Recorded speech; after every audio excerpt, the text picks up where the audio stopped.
Our guest today gives us a framework for thinking through some, I would say, often intimidating topics like school safety and crisis management.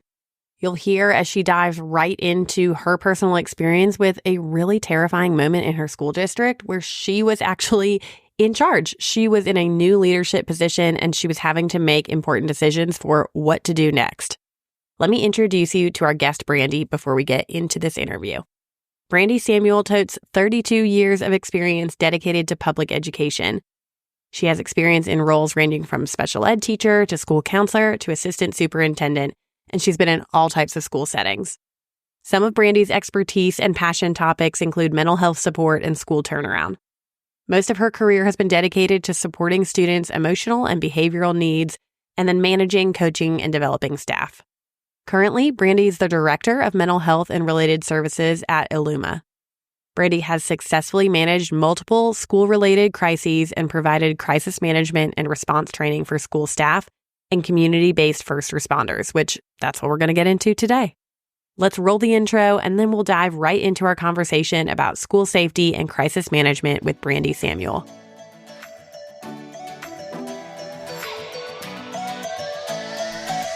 You got into this profession to make a difference in your students' lives, but you're spread thin by all of the things that keep getting added to your to-do list. I can't create more hours in the day, but I can invite you into my Counselor Click where you'll finally catch your breath. Come with me as we unpack creative ideas and effective strategies that'll help you be the counselor who leaves a lifelong impact on your students. I'm Lauren Tingle, your high school counseling hype girl, here to help you energize your school counseling program and remind you of how much you love your job. Hey, Brandy, I'm so excited to have you on the podcast to talk about something we haven't talked about on here yet. So I have already introduced my guest to you with your background, but I just want to welcome you onto the show. Oh, Lauren, thank you so much. I really appreciate you having me. I have to tell you, I'm so honored and humbled. Being a counselor was the greatest period of my career. In full transparency, it surpasses everything. And school counseling opened the door for me for so many other professional opportunities. But my greatest admiration is for school counselors. I love the role. I love what we do. And so I'm just truly humbled to be here. And I've been able to listen to some of your podcasts, and I listened to your July 22nd, and it resonated with me so much, you and your guest, Lauren. I love the transition piece of the transition from middle to high school. I've just always been a huge believer and supporter in any time we can smooth the transition for a student, we set them up for success. I really love what she's doing with looping. I love looping as a teacher. And then I didn't have the opportunity to do that as a counselor, but in some of the roles I was in, I would have students for 2 years. So you get it. You know this world. I get it. And I love school counselors. Thank you for having me here. Truly honored. Of course. And they got a little pep talk to start off this episode. I think they were like, yes, this is the greatest. Or if they don't feel like it's the greatest right now, hopefully, they take something away from a podcast here or there that they can get into that zone. So let's dive right in. Okay. So I know this is going to be partially a pretty sensitive episode because of what you have been through. So let's start off. I know you're using this story to impact others. Tell us what happened your first week as an assistant superintendent in 2014. Like, walk us through the tragic event that you went through. Yeah. In 2014, it was my 7th day at work as an assistant superintendent in New Mexico, in a district in New Mexico. And I'll say the district, Roswell. It was a publicized event. And my 7th day at work, and I have a background as a special ed director. I have a background in counseling, right? Teaching special ed. And in my role, I was assistant superintendent of student services. So really that was pretty much everything outside of curriculum that had an impact on students, from special education, school counselors, social workers, nurses. You name it, you covered it. Yeah, student services. And so I was going through all the things, right, in those first 7 days, going around meeting school leaders, going and visiting schools, just getting to know people, and going through really a list of the ask. And that first week, and anyway, so we had the first full week of school, and then we were off on a Monday due to some schools were off. We had pipes freeze. It was in January. At any rate, one of the things was lead the crisis team. So I start asking around when I'm at schools, and I found out, long story short, we had no crisis team. So that was one of my first things to do is like get to know people, establish the crisis team, and then put in place training. And I'm trained in CISM, critical incident stress management, which, has multiple levels if you're familiar with it. So at any rate, I'm on my way to work on Tuesday, January 14th, 2014. And anybody that knows me, I'm never on time anywhere, ever. I can leave an hour early and I won't be there on time. And this day I had extra time. And I thought, oh my gosh, I'm going to stop at Starbucks. And the drive through was too long. And I go inside and I get a phone call from a number I don't know, but it was a Roswell number. And it was the other assistant superintendent. And she said, Brandy, Mr. Burris, he's our superintendent, has asked you to activate the crisis team. And my heart stopped. And I said, okay, what's going on? And she said, we have a suspicion of a school shooter at Berendo Middle School. And I said, okay, I just get out of line and I go to the office. And in my mind, I'm thinking, we don't have a crisis team. But I couldn't say it out loud. Like I just couldn't say it out loud. I thought, Brandy, you just have to be calm. So I get to my office and my secretary was awesome. She's always there. And I was like, hey, Angela, can you go to human resources? And I couldn't say anything because I had been told, keep this on the down low. And anyway, we pulled everybody with a counseling license or social work license in the district because I didn't know the magnitude. I didn't even know if it was accurate. My director of school nurses, and we pulled all of our nurses who wouldn't be at a feeder school. And that's how we started rolling. And we got everybody to come to our conference room. And by this time, as you can imagine, in a small town like Roswell, no town in New Mexico outside of Albuquerque or Santa Fe or Las Cruces is big. And so word was spreading. Everybody knew why they were being assembled. And so I just gave the talk and I prayed and I said, hey, you guys, I know you don't know me. I have to ask this. This isn't something you ask. Will you trust me? And I did a quick training in CISM. I just did the bare bones. And fortunately, those of us who are trained in multiple tiers of CISM, I always have a crisis box. Like right now in my garage, I could pull a crisis box and go to any event. Like it's labeled, it's tabbed. So thank goodness I listened and was prepared for that. So really, I just taught the method and I said, I don't know anybody. I don't know the personality. So when I pair you up, if it's somebody that you don't pair up with, will you just do it for me this time? Because we don't have time. And I truly have to tell you, I was overwhelmed by the collaboration, the partnerships, just the true gratitude I have in a process. So at any rate, there was a shooting. While there's so many horrible parts of it, right? And people have been greatly impacted to this day. One of the most difficult things, it was during school drop off. So we didn't know what students were there and what students were not there. And the district had somewhat of a process to transport students from a crisis or a catastrophe for reunification, but not really. And again, the issue was we didn't know who was there and who wasn't. So at any rate, we had a school shooting. It was a single shooter. He shot in the gym where students assembled prior to school. This is a student who had never been on the radar for any behaviors. One of the parents had been an employee of the district. One actually contracted for me. Deep roots in the community. Like this wasn't a new family. And he thought he was shooting at one person. It was a mistaken identity, if you will. And what really happened is it wasn't a direct shot. The shot missed, but it ricocheted off of metal roofs of a gym. And so buckshot scattered, right? And so we had two students who took the most impact and they've had some lifelong challenges. I'm still in contact with one of them and he's written a book. I just want to give a little plug for him. Nathaniel Tavares, he's an incredible kid. I guess he's not a kid now, he's an adult, but he's written a book. It'll be out soon. He does national speaking tours. So at any rate, we deployed the crisis team there and we followed the CISM process. And of course, we work with community and state agencies, but we primarily led all the counseling because they really looked at our process. And it's nothing I did or didn't do. I knew a process, right? You had so many things that you just shared that I have so many thoughts on. First, thank you for sharing that because I'm sure going back to that day can bring up a lot of emotions for you, whether it was I mean, there was obviously sadness and you were scared, I imagine, and making decisions in the moment. I can't imagine you just like went to bed the night before thinking like, oh, I need to get that crisis team, that's on my Yeah, to-do list for this week. And then you wake up in the morning and you need it right then and there. And you're panicking like, okay, I'm not allowed to panic. I have to be the one who's calm and in charge. And how many times does that happen, like as a counselor or a teacher, where like sure. you have to be the calmest person in the room? Like you have to be the one who's regulated so that you can help somebody else. And I'm sure you were using those skills that you had as a counselor to do that. Oh, Lord, 100%. I think, and I think that's the thing. You touched on it very well there. And, in counseling, we're always in the moment, I feel like.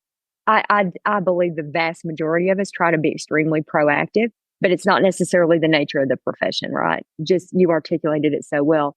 And one of the difficult things was I knew no one in the district, truly. I mean, It's like you hadn't earned their trust yet. And you're like, yes, are they going to listen to me? and not to get into a sensitive subject and not to be offensive to anyone, but I mean, it truly had to be from a higher power because you just don't ask I, you, any of us. We just don't typically ask people, "Hey, you don't know me from Adam, but just trust this." And I don't know if it was everybody was in shock, but what I really believe is it says, and I'm they're, I don't get anything from them. I believe in their system, but it is such a process. And it's a very structured process. It's a very empathetic process and considers everyone impacted. I met the superintendent of schools, my boss, one time prior to this, one time. And he and I have developed an extremely strong relationship. I mean, you just don't go into the trenches with somebody and not. I made some incredible relationships in Roswell out of this tragic event. I have some professional colleagues that have become some of my dearest friends, and I met them during that event. I'm sure that would something tragic. I think we can all look back on like hard Oh, times in yeah. our life and say like the people who are around us during that time really would shape you and change you and teach you things and process it with you. Like I'm sure you and that team were never the same. And it's something that lives in all of your memories. Oh, 100%. And it changed. I was in Roswell 4 years. I'm a bit of a nomad. I get bored easy and I want to take different challenges and professionally that's been a huge benefit to me because I've been in a variety, many different settings. I'm fortunate. I've been in extremely rural, suburban, urban. I was in the virtual world prior to COVID. But what it did is it changed how I look at everything in education, not just crisis planning. It changed how I think about students, staff. It changed my approach to communication. It really changed my approach to having clear processes for anything. Like, I know nobody likes to write manuals or handbooks or processes. Like, it's not, there are some people that do, but for the most part, most of us don't. But just what an impact it has when you are in a critical situation and those of us who must remain calm. So it really changed everything for me personally, professionally. I think for the better. I like to think for the better. Cynicism, skepticism, that didn't increase for me. What it really did in my support of school leaders, because while I was there, I also got heavily involved in school turnaround. So I never really stepped away from the impact that a process can have or really understanding our students. Not just academically, but socially, behaviorally. Yeah. And I think that that's where you take that counseling background and you really can see that. Like you can see the social emotional implications that your work, even as like a higher up person who's maybe not directly working with students all day, every day, but like, the social emotional implications that this school shooting was going to have on students. And like, as a director of student services, I'm sure you were taking all that past stuff that you already knew from being a counselor. You were taking this current experience and weaving it together and then taking that into your next role, which tell us a little bit about that. You're at eLuma. What is your role there? And like, how have all of these experiences now led to where you are currently? I say eLuma is the culmination of all my experiences.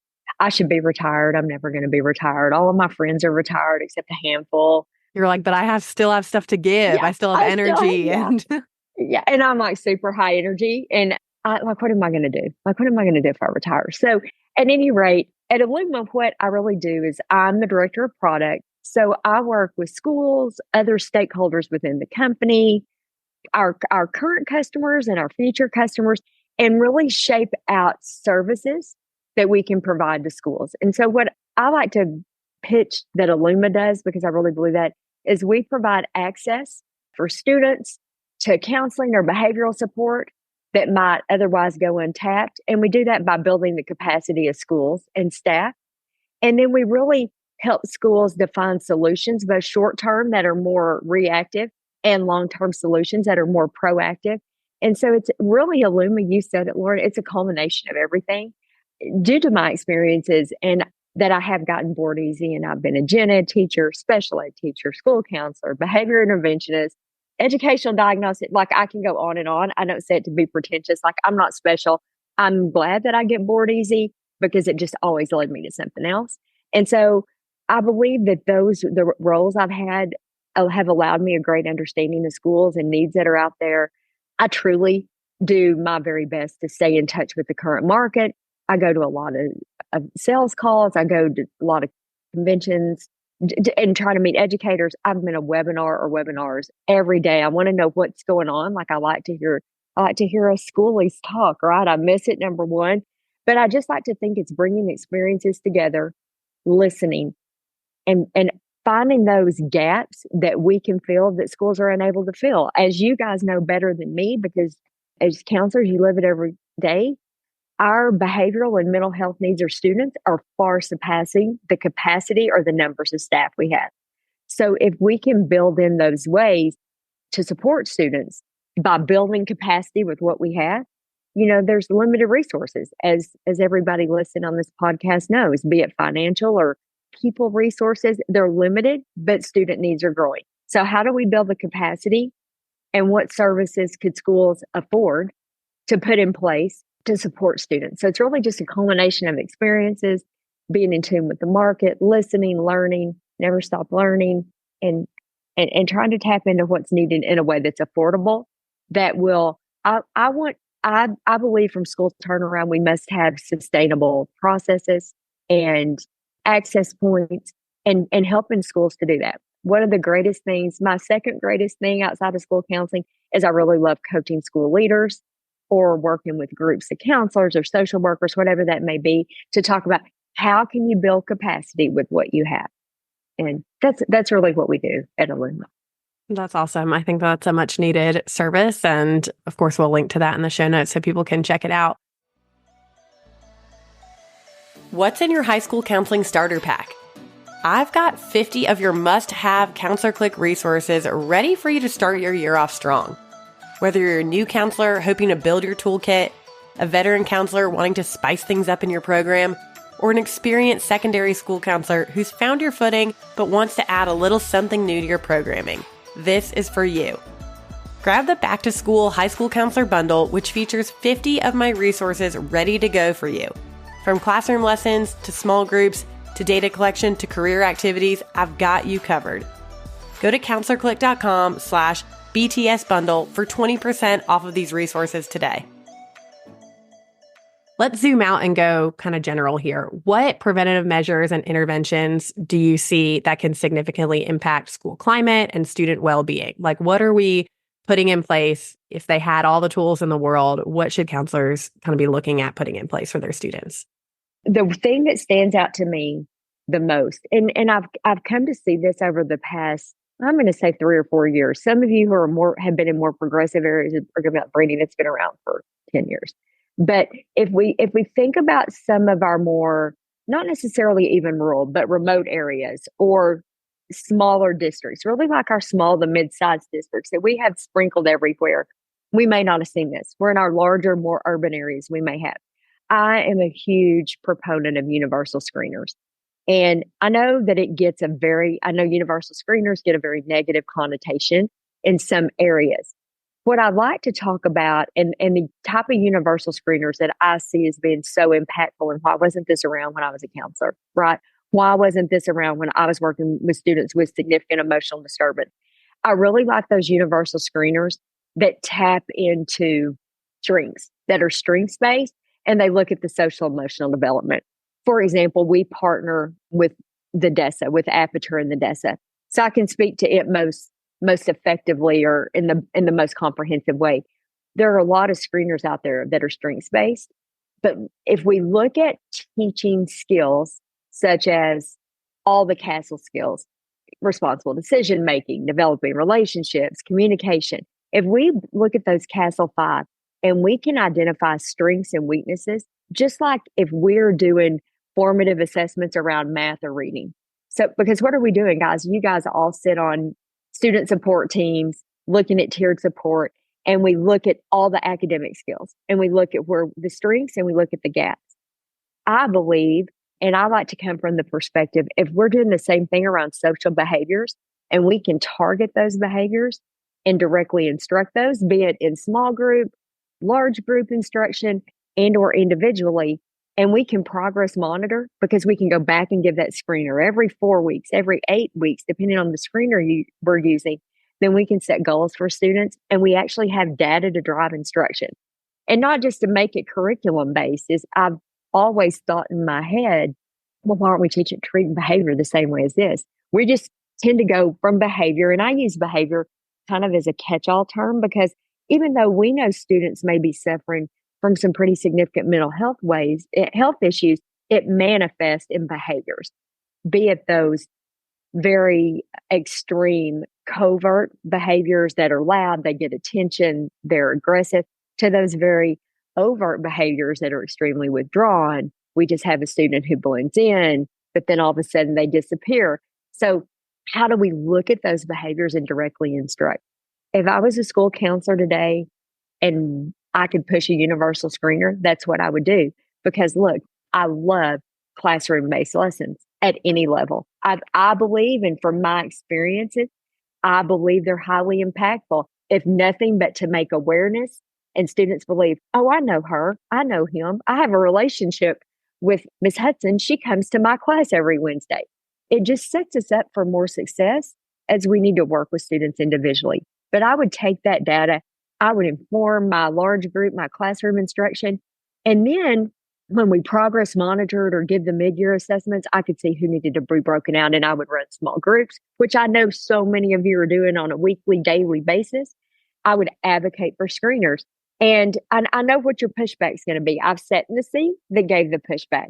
Is we're going to identify so many students with significant mental health needs that we're not going to be able to support them, and they're going to go straight to special education. So I've sat on that special education side of the fence many, many years, and that's not necessarily true. Not if we're looking at strengths-based measures and we can proactively teach. Do I know that there are mental health screeners out there that absolutely open up a Pandora's box, and we do have an obligation to support students, but we don't have to do that. Let's start with something that's manageable and let's roll it out in a way so we can impact the most students. And I just believe in direct instruction of skills. And I've heard that on your other podcast too. There's lots of us that are teaching skills to students. Yeah. And I was going to play devil's advocate too, because I was going to say the thing that people are going to say when they're listening to that is great in theory, but I have this huge caseload. Like, how can I sit down and do individual screeners with individual students? Because we would love that in theory. So I had an episode, it might have been 2022 at this point, on MTSS and talking about multi-tiered systems of supports. And it's really an untapped model, I think, in high school, or high school counselors are doing it, but they don't know that it's called that. And that is so that we can reach all students and really kind of give a benchmark for where our students are. Because even with a big caseload, you got to be like triaging. Where are they going? Who needs the most help? Who is just needing something proactive, some information in the classroom setting? And then who do I need to follow up with? So I know that counselors love that episode and they love hearing about that and thinking about that. So do you have any ideas for us with practical steps that counselors can take in their schools to implement MTSS? Like, I would love for you to share about that. So thank you for being devil's advocate, because I left out something important. So most universal screeners have a teacher screening component. And I don't want to put more work on teachers because I've been in that seat too. Remember, I'm old. I've done these things to get to this point. But you can involve other people. It doesn't just have to be on you as the counselor. We can involve as many people as we can. So let's lessen the load. The screener, so again, let me use ADESA as an example. As we roll out in the fall, it's 40 questions if you go to a full screener. But we start with a 7-question called a mini, and it can be done kinder through 12th grade. You can have a teacher screener, K through 5, and then you can have in 6 through 12, you can have a student self screener or a teacher screener. Those teacher screeners with the 7 questions for about 30 students take about 10 minutes. Our students who look significantly at risk, you go to a full DESA, it's now 40 questions, and they're quick. It takes an average of about 15 minutes a student, up to 20 minutes. And I know that sounds like a lot, but as counselors, if we're rowing this boat and we're guiding this ship, right, then we're teaching as a capacity thing. It's pretty easy to roll into teachers filling out the screener on, we've got staff meetings anyway, right? We could devote the first few minutes to that. It's about getting buy-in. Can I ask you a practical question about those? Yes. Where did they get that? I will link that in the show notes. Where did they get that? And then is that a role that you're seeing that the school counselor should do, or should they be partnering with a mental health counselor at their school? Or like how do you decide who does that? I think it's really up to what the school dynamic looks like. I believe it can roll out from the school leader. It could roll out from grade level leaders or subject level leaders. The different, like, I know we all have PLCs or something like professional learning communities, and we have coordinators of those, or the school counselor. I believe it's just whatever the makeup of the school is and what's most efficient. You can link out to any of that information through our website. We call it universal screening. You can link my direct contact info in there. I'm happy to talk to anybody. Truly, I am. Reach out to me at any time. Would love to talk about it. I believe it drives the MTSS process. And that's another thing we do at eLuma. We do a lot of consult about how do we build in MTSS. I would love to work with counselors on it, because I can say this, and this is from my perspective, right? I'm not criticizing anybody. I do understand. I've been a school level administrator, the middle school level, as well as district level. And I've been a counselor, right? I know where we get plugged into things. And I intentionally use the word plugged in, because who typically knows the most students in a school? The school counselor.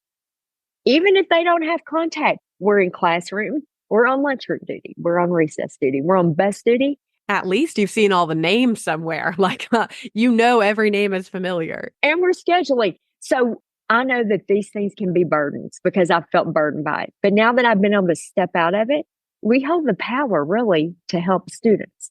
So if we have this data to say, hey, and I'm just making this up, y'all, we've got 25 ninth graders that really need some support around responsible decision making. I'm already running all these groups. Is there a class or class that they're clustered in that I could come in, and part of your daily routine, we could do a little weekly lesson? And y'all, it can be 10 minutes. You might not have 30 minutes, and I don't believe it needs to be 30 minutes. I believe that if we're touching on these things and putting, I hate to keep using intervention, skills in place, if we're building a toolbox for students, the beauty with the DESA and what we do, if you partnered with eLuma on this, and again, I'm not just touting us, I've been in your shoes. We partner with you to identify the interventions that are prescribed as part of the DESA. So you don't have to think up an activity. It's there. It's like scripted. And then we can use that to progress monitor. Because remember, when we're thinking about tiers, we start universally. Every student. Not only can a screener inform like our large group instruction, but can really inform the school climate. What kind of events do we need to hold? What do we need to train our staff on? Like, sometimes you've been involved in just shifting the mindset of a group of staff or a grade level of staff. That creates, changes the entire tone of the school. And so we start large, right? And we do that at the beginning of the year. And then when we progress monitor to the middle of the year, we may have a large decrease in kids needing responsible decision-making skills. And so then we go up and we make it more targeted. One of the things I like to advocate, and I believe the school counselor, again, this is just from my perspective and outside looking in, but being in the role, is we have the ability to set the tone of the school, like I just said. But in that tiered system, we have the ability to say, hey, guys, did you look at the data around communication? And hey, so in ninth grade English, don't you guys do a whole unit on a whole 9 weeks on just effective writing, like writing to communicate? Then actually we can build in these targeted skills into the classroom day to day, and it's not carving out extra time. You can just be creative in Yeah. weaving your way into classroom settings. And I feel like high school counselors, especially, they're spread thin. They have huge caseloads.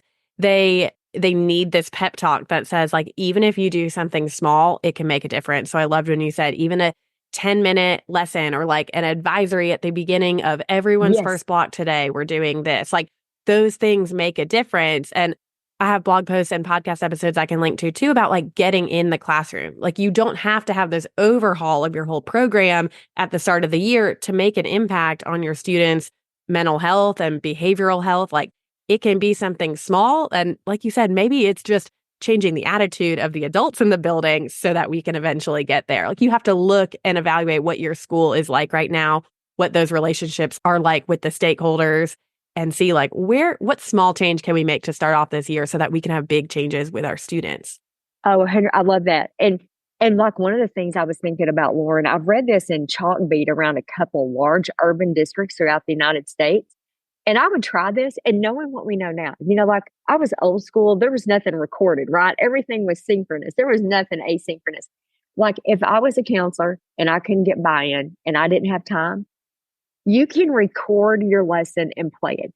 So everybody in ninth grade, you guys are going to log in whenever your advisory period is, or get with a selected few teachers who you know will buy it, who'll play the recording. Yes. And you know what? I've done that before where I played it and then I went and did the live version with the teachers who I knew might not do, Yeah. who might not Yes. care to hit play. I'm like, I can't make this any easier for you. But, they wouldn't follow up with the questions. They just like wouldn't do it at the capacity that I envisioned them to. And I knew who those people were. So Yeah. I would multiply myself with my other counselors or my interns and then also have a recording out there. And like you can get creative and get this programming or teaching out to students in very unique ways if you just put your mind to it.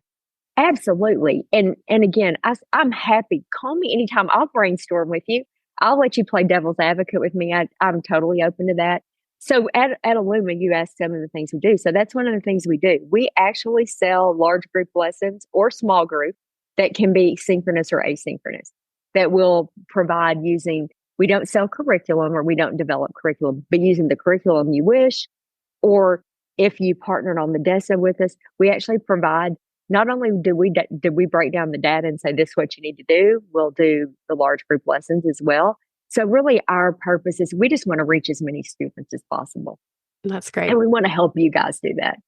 I love that. Everyone's always looking for more supports. Well, what advice would you give to other school counselors who are working to create a safer and a more supportive school environment for their students? Like, give us your best tips and your best advice. Visibility, relationships, and collaboration. And you're like, okay, yeah, Brandy, that sounds great. How do we do that? You're visible. You're more visible than you know as a school counselor. Everybody knows who the school counselor is. They might not want to come see us, but they know who we are.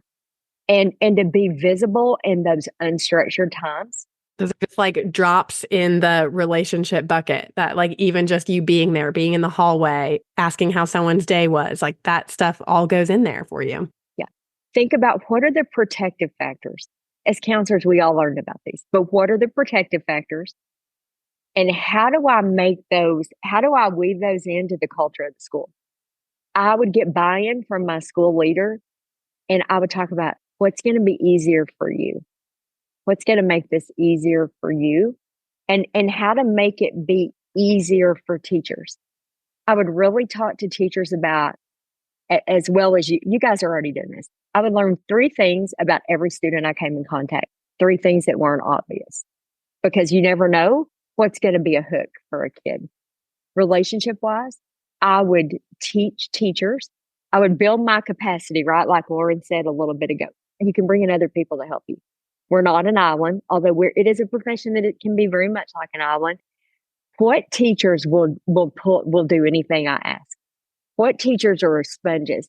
Who's new? How do we make it easier for them? I would teach them to learn about those, build those relationships, learn 3 things about every kid. That sounds so old school. Y'all, there's nothing new. It's just bringing it top of mind. Really, there's not. The other thing, I would really know my kid who went under the radar. And they don't have poor attendance. They're there every day. We never hear a thing out of them. They're quiet. They may look like they have friends, quote unquote. I would learn about those students. I would find some way to screen them, be it formally or informally, to know what's going on. And I'm not trying to target kids. And this isn't about violence, but personality wise, yes, there's lots of kids who are just super quiet. But in high school, let's help kids build relationships, because the thing that's going to sustain them post secondary are relationships, right? And always be thinking about, when we put something in place for a student, is it functional, practical, and meaningful? I know you guys put tools in place for students every single day: functional, practical, meaningful. And again, all these things, I know you're thinking, Brandy, okay, like we've been doing this. But in any kind of interview I do, webinar, training, I always talk about, this isn't anything new. It's, how do we get creative with it? Like Lauren said, what's top of mind? And there's no one size fits all. There's just not. And I know your time is so limited. So I would find ways to ease my time constraints, because you guys are spread so thin. But those are the things: visibility, relationship, and collaboration. You guys have a wealth of information out there. It is so easy to find information. There are podcasts, there's toolkits. Like Lauren said, I'll link these out for you. Tap into everything that's there.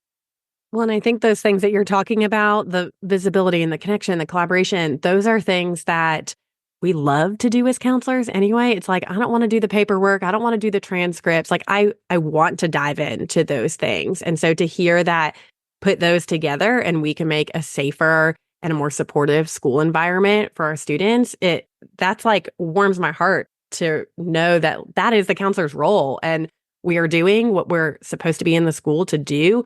I just think back to when you were just talking, I was thinking back to some of those students who I think probably had some red flags to teachers or to administrators, or were being sent to an alternative school for doing something behaviorally that was out of line.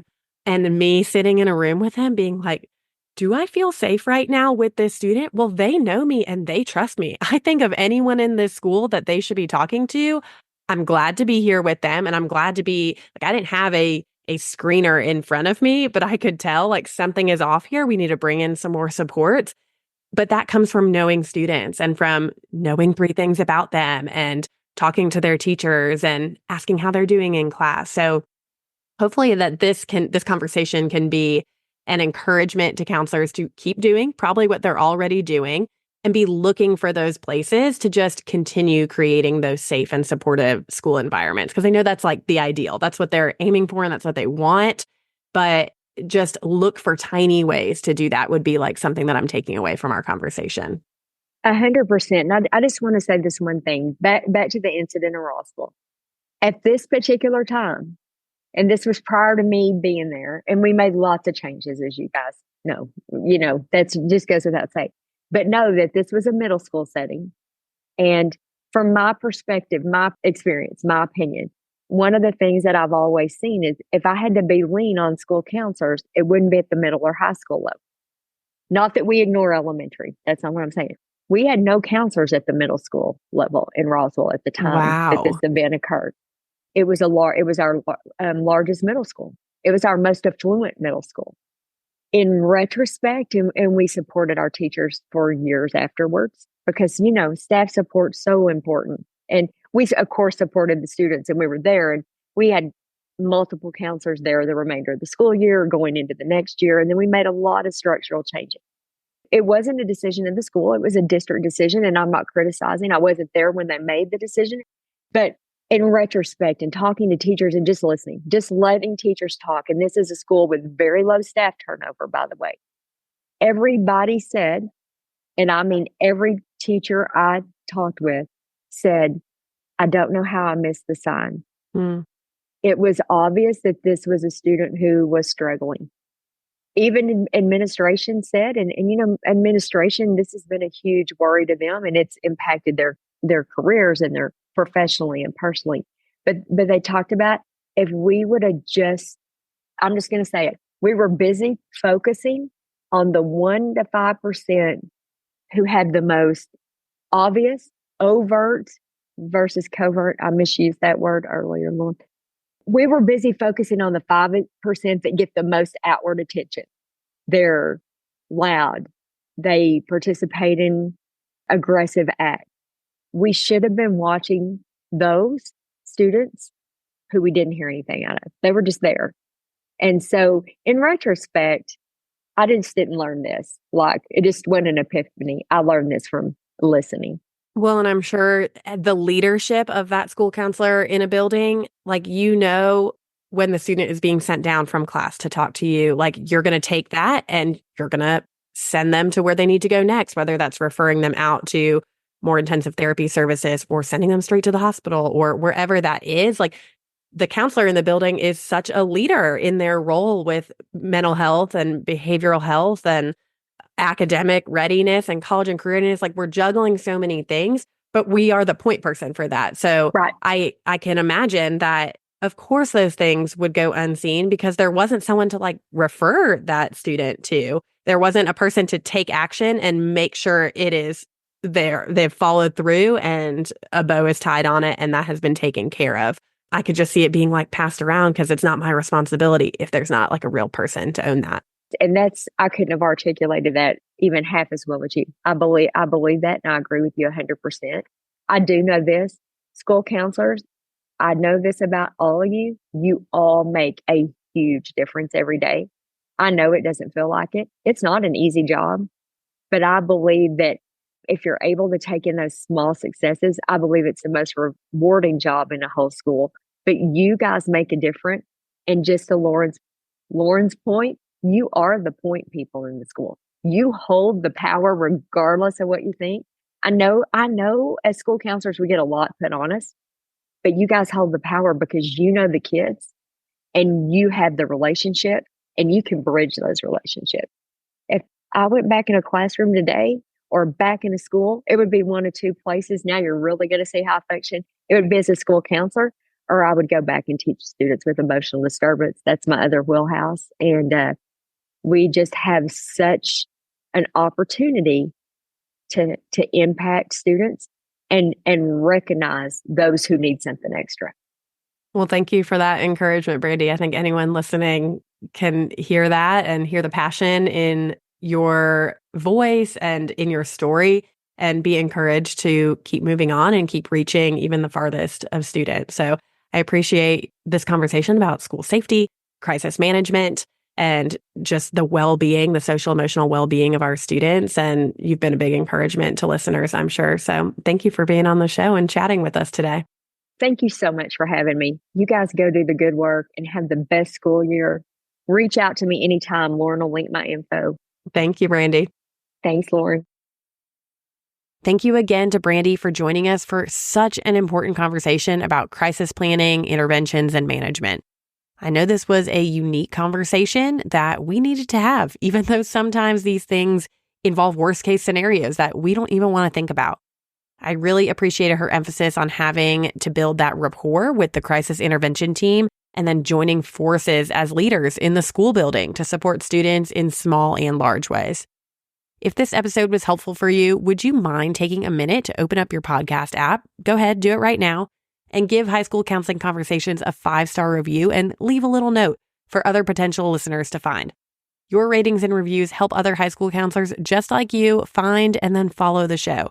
And I really appreciate you for that. Thanks, and I'll see you next week. Thanks for listening to today's episode of High School Counseling Conversations. All the links I talked about today can be found in the show notes and also at counselorclick.com/podcast. Be sure to hit follow wherever you listen to your podcast so that you never miss a new episode. Connect with me over on Instagram. Feel free to send me a DM at counselorclick. That's CLIQUE. I'll see you next week.